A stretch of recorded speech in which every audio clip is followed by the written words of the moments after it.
حرام کا لقمہ آپ کے پیٹ میں ہے، آپ حرام کماتے ہیں، حرام کھاتے ہیں، غوث اعظم کی چوکھٹ سے بھی فیض نہیں ملے گا۔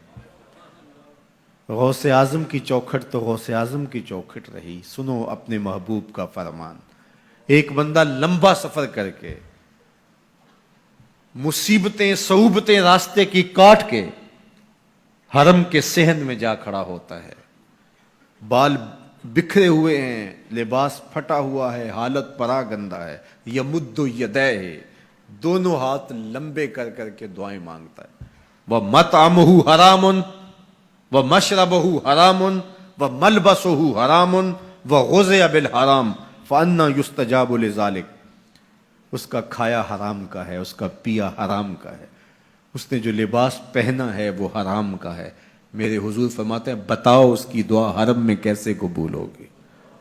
کعبے میں پہنچ گیا، غلاف سے لپٹ کے دعائیں مانگ رہا ہے، یمد یدیہ، ہاتھ لمبے لمبے کر کے دعائیں مانگ رہے، بال بکھرے ہیں، فقیرانہ حالت بنی ہے، آنکھوں میں آنسو ہیں، لیکن کھانا حرام کا ہے، پینا حرام کا ہے، لوگوں کے پیسے ہڑپ کر کے عمرہ کرنے آیا ہے، لوگوں سے زیادتی کر کے، غریبوں کا مال سمیٹ کر کے، خون نچوڑ کر کے یہ حج کرنے آیا ہے۔ میرے حضور نے فرمایا اس کی دعا قبول نہیں ہوگی، کعبے میں بھی قبول نہیں ہوگی۔ تو یہ بنیادی شرط ہے، جب بھی رزق ناپاک ہوتا ہے تو باطن اجڑ جاتا ہے۔ اس لیے ہمیشہ اپنے رزق کی پاکیزگی کا پورا لحاظ رکھیں۔ ہمارے صوفیاء نے اس بات کا بہت التزام کیا کہ ان کے پیٹ میں کوئی مشکوک لقمہ بھی جانے نہ پائے۔ انہوں نے اپنی زندگیاں اس حوالے سے اتنی روشن رکھیں، اپنا رزق اتنا پاک رکھا، رزق کے ذرائع اتنے پاک رکھے۔ حضرت امام احمد بن حنبل تشریف فرما تھے، ایک خاتون آئی پردے میں لپٹی ہوئی، حضرت ایک مسئلہ پوچھنے آئی ہوں، پوچھئے۔ فرمایا کہ میں سوت کاٹتی ہوں اور بازار میں بیچ کے اپنی ضروریات کو پورا کرتی ہوں۔